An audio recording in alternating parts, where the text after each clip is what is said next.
हमें अपने इतिहास को भी याद करना है, लेकिन भविष्य की चिंता भी करनी है। तो दूर करने का एकमात्र इलाज है हम शिक्षित हों, पढ़े लिखे और साधन संपन्न बने।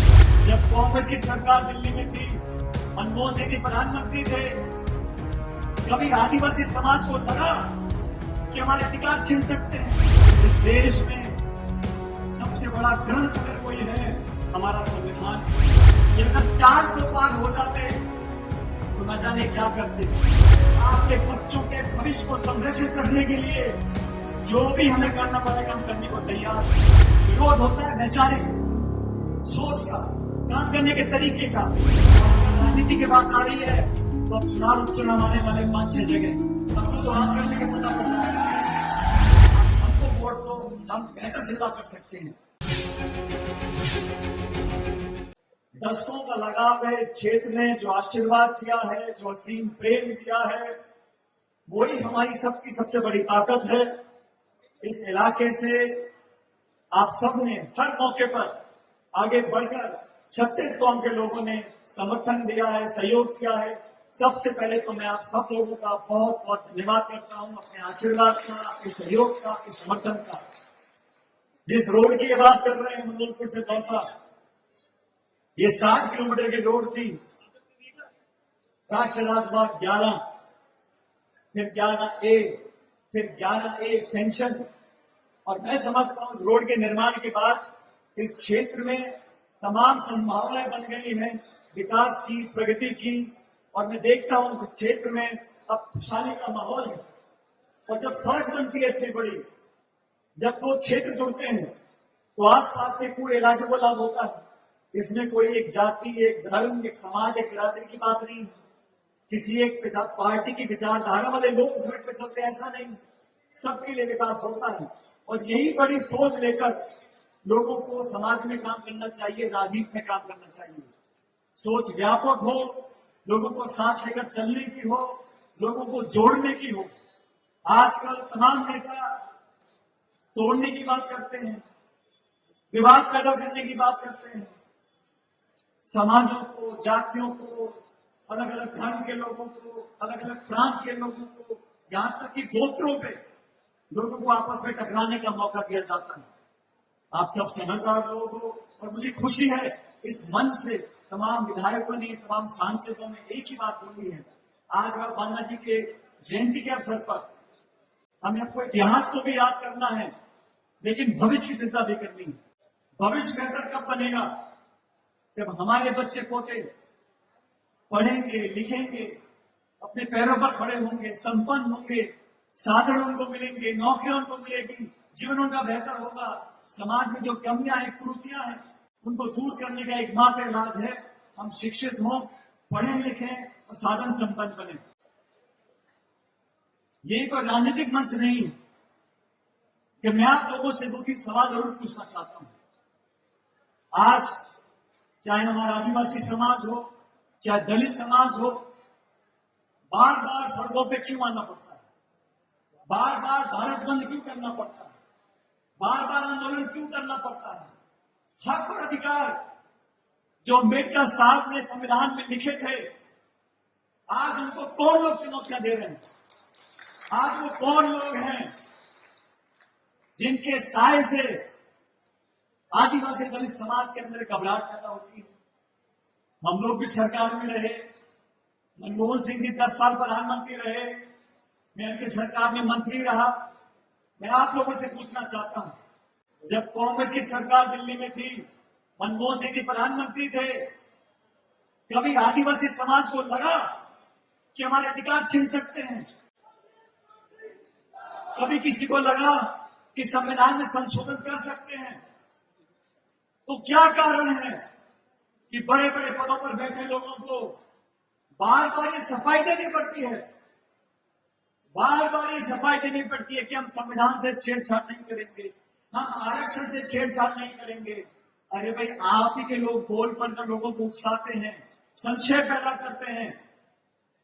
इसलिए मैं आप लोगों से कहना चाहता हूं, हम सब लोग जो राजनीति में काम करते हैं, हो सकता है हमारी अलग अलग सोच हो, अलग अलग विचारधारा हो, लेकिन हम सबका दायित्व है इस देश में सबसे बड़ा ग्रंथ अगर कोई है, हमारा संविधान है। और मैं इस मंच से धन्यवाद देना चाहता हूं राहुल गांधी जी का।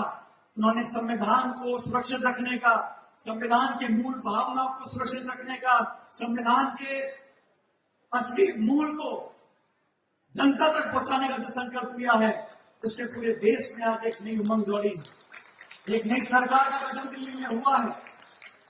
राजनीति में हार जीत होती रहती है, लेकिन इन 10 सालों में जब से सरकार दिल्ली में बैठी है, हमारा जो किसान वर्ग है, जो वंचित वर्ग है, जो दबा कुचला पिछड़ा दलित आदिवासी वर्ग है, वो अपने आप को आज ठगा और महसूस क्यों करता है?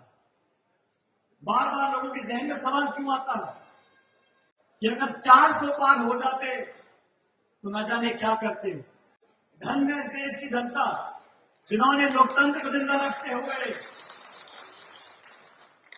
एक ऐसी त्रिशंकु लोकसभा दी है जहां किसी दल को बहुमत नहीं मिला। ये गलतफहमी नहीं पालनी चाहिए, किसी दल को बहुमत नहीं मिला। एक मिली जुली सरकार बनी है, दो बैसाखियों को लेकर सरकार आगे चल रही है, और उसका परिणाम यह है कि दिल्ली की संसद में जहां मुरारी जी और हरीश मीणा जी बैठते हैं, आपके आशीर्वाद से, और मुझे कहते हुए बड़ा फक्र है, मैं धन्यवाद देना चाहता हूं आप सब लोगों का। चाहे धौलपुर हो, चाहे भरतपुर हो, चाहे दौसा हो, चाहे टोंक हो, सब जगह प्रचंड बहुमत के साथ कांग्रेस पार्टी के हमारे सांसद जीत कर गए हैं। यहाँ मेरा छोटा भाई अनिल चोपड़ा बैठा हुआ है। आप लोगों ने कसर कोई नहीं छोड़ी, पूरा मीटर खींचा था। 18-20 हजार से जीत कर गए रामगढ़ से, लेकिन साजिशपूर्ण तरीके से उनको संसद में जाने से रोका गया। लेकिन अनिल जी, आप नौजवान हो, आप हिम्मत रखो, संघर्ष करो। जब जनता मौका देगी तो छप्पर फाड़ के देगी, फिर को रोकने वाला नहीं होगा। हम लोग प्रचार करते हैं किसान की बात, किसानी की बात, गरीब की, मजदूर की, नरेगा की, शिक्षा की, रोड की, बिजली की, स्कूलों की, अस्पतालों की, कॉलेज की। देश को विकास करना है, देश को जोड़कर रखना है। चाहे महात्मा गांधी हो, चाहे राजीव गांधी हो, इंदिरा गांधी हो, हम लोग क्या वादे क्या करते थे? ये देश सबका है, सबकी भागीदारी है, सब नागरिक बराबर है, कानून संविधान बोलता है हर नागरिक का एक वोट है, कोई पक्षपात नहीं होगा, कोई भेदभाव नहीं होगा, संविधान सबसे ऊपर है। देश की सरकार चलेगी तो संविधान की भावना से चलेगी। आज ये माहौल बन गया। अब देखो, जब से राहुल गांधी जी नेता प्रतिपक्ष बने हैं, संसद में क्या हाल है। बड़े बड़े नेताओं के मूड मुरझा गए, वो रौनक चली गई, वो हंसी चली गई। और जो बिल लेके आते हैं, पहले कहा लैटरल एंट्री करेंगे, जो आईएएस के अधिकारी हैं उनकी भर्ती सीधा करेंगे। मतलब वहां पर भी वो जो दलित, पिछड़ा, आदिवासी, गरीब पक्ष के लोग हैं, उनके बच्चों को रोकना चाहते थे। हमने विरोध किया और सरकार को अपना आदेश वापस लेना पड़ा, क्योंकि ये विपक्ष की ताकत है, यहाँ के संघर्ष की ताकत है।